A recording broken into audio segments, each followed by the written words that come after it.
Hi, my name is Gautam, and I actually stay in Malkajgiri itself. Like, I had this back pain. It's been 1.5 years. I have tried many treatments like chiropathy, oil massage, physiotherapy especially, but it didn't work out as much like what I expected. I strongly suggest homeopathy. You people can carry on with the homeopathy. Area Malkajgiri, and doctor name is like Nagesharov, and the clinic name is Neocare Homeopathy.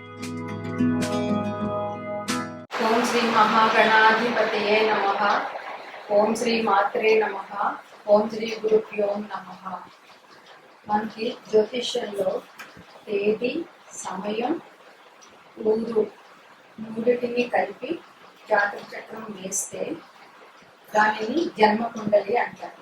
ఈ జన్మకుండలి 12 గళ్ళతో ఉంటుంది. ఈ 12 గళ్ళనే 12 రాశులు అంటారు. అవి వరుసగా మేషం, వృషభం, మిథునం, కర్కాటకం, సింహం, కన్య, తుల, వృశ్చికం, ధనుస్సు, మకరం, కుంభం, మేనం.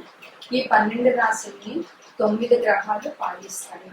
అవి రవి, చంద్రుడు, కుజుడు, శుక్రుడు, బుధుడు, గురువు, శని, రాహువు, కేతువు. ప్రతి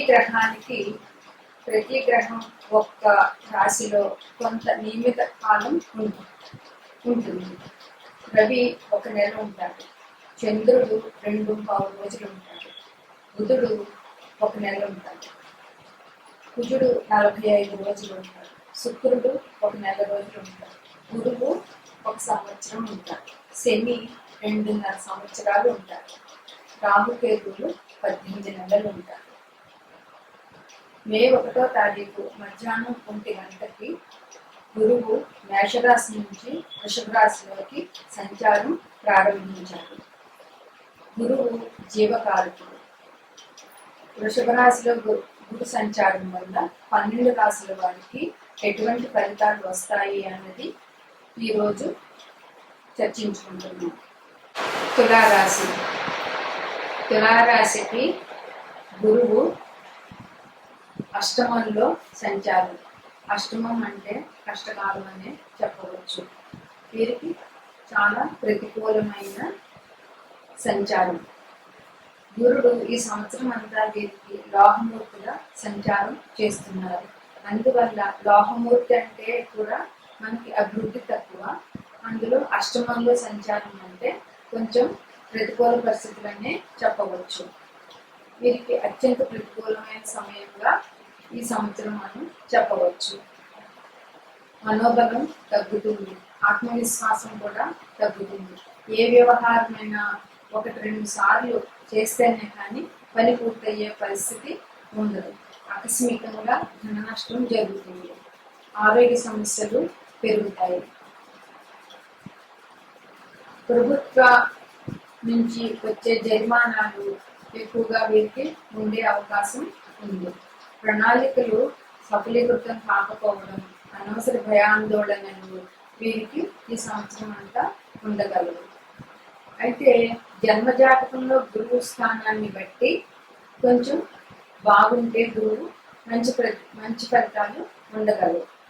వీరికి గురుని దృష్టి ద్వితీయ చతుర్థ స్థానాల మీద ఉండడం వల్ల ఖర్చుల విషయంలో ఆచితూచి వ్యవహరించాలి.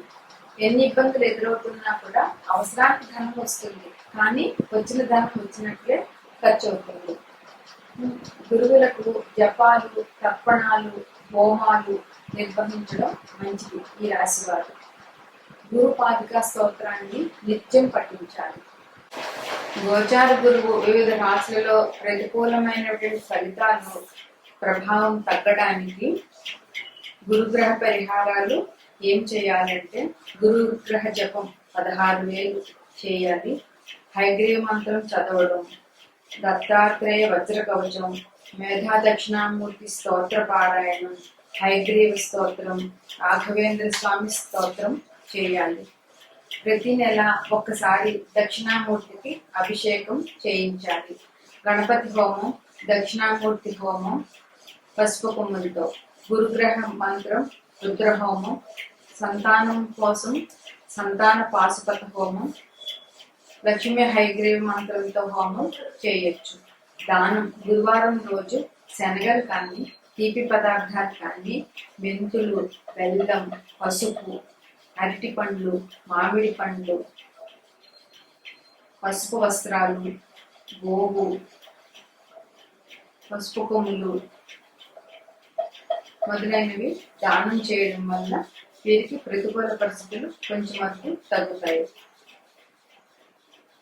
దత్తాత్రేయ స్వామి, శ్రీ సాయిబాబా, హయగ్రీవ స్వామి, హనుమంతుడు, దక్షిణామూర్తి వీరి పూజలు చేయడం వల్ల మంచి అవకాశాలు ఉంటాయి. నమస్కారం. ఇప్పుడు వృషభ రాశి. వృషభ రాశిలో గురు సంచారం అంటే జన్మరాశిలో గురు సంచారం అని చెప్పవచ్చు. వృషభ రాశిలో గురువు రజతమూర్తిగా సంచారం చేస్తున్నారు. దీనివల్ల వీరికి శుభ ఫలితాలు ఇస్తారు.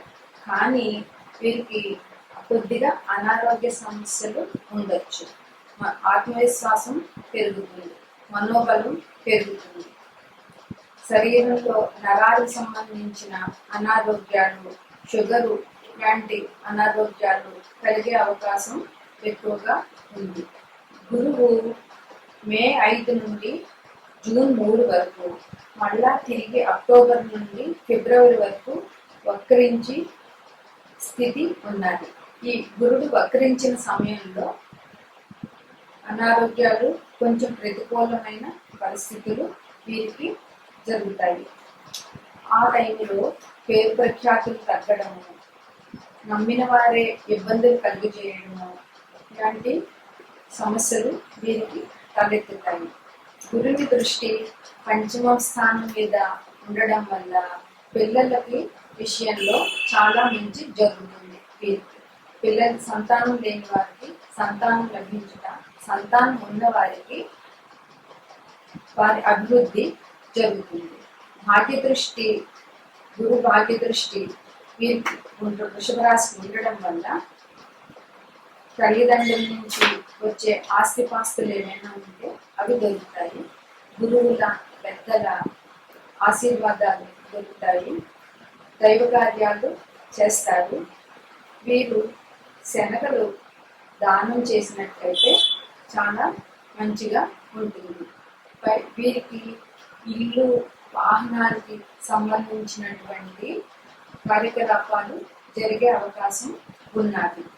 దైవ కార్యాల నిమిత్తం ఖర్చులు పెడతారు. తీర్థయాత్రలు చేస్తారు.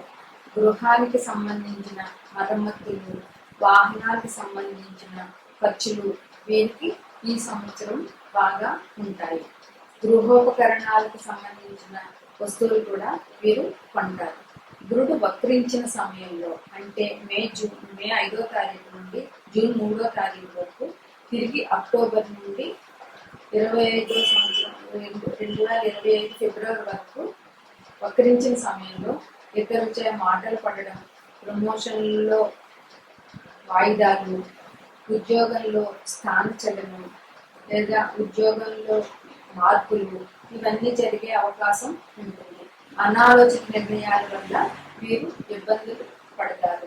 సహాయ సహకారాలు లోపిస్తాయి. భాగస్వామి సహకారం తక్కువగా ఉంటుంది. జీవిత భాగస్వామితో పట్టుదలలు, కోపతాపాలు జరిగే అవకాశం ఉంటుంది. ఆరోగ్య సమస్యలు ఉంటాయి. ఉద్యోగులకు డిప్యుటేషన్లు, ట్రాన్స్ఫర్లు జరిగే అవకాశం ఎక్కువగా ఉంది. గురుని దృష్టి చతుర్థం మీద పడడం వల్ల తల్లికి కానీ, తల్లికి సంబంధించిన బంధువులకు కానీ అనారోగ్యం కానీ, సమస్యలు కానీ తలెత్తే అవకాశం ఉన్నది. అష్టమ స్థానం మీద గురుదృష్టి ఉండడం వల్ల ఆకస్మిక ధన నష్టం, ఆకస్మిక ప్రమాదాలు జరిగే అవకాశం ఉన్నది. ఖర్చులు ఉన్నా కానీ ధనం సరిపడా చేతికి అందుతుంది. ఈ రాశి వారు శనగలు దానం చేసిన, గురుచరిత్ర పారాయణం చేసిన చాలా మంచిది. రావి చెట్టుకు 11 ప్రదక్షిణాలు చేసినట్లయితే వీరి ఇబ్బందులు కొంతవరకు తగ్గుతారు.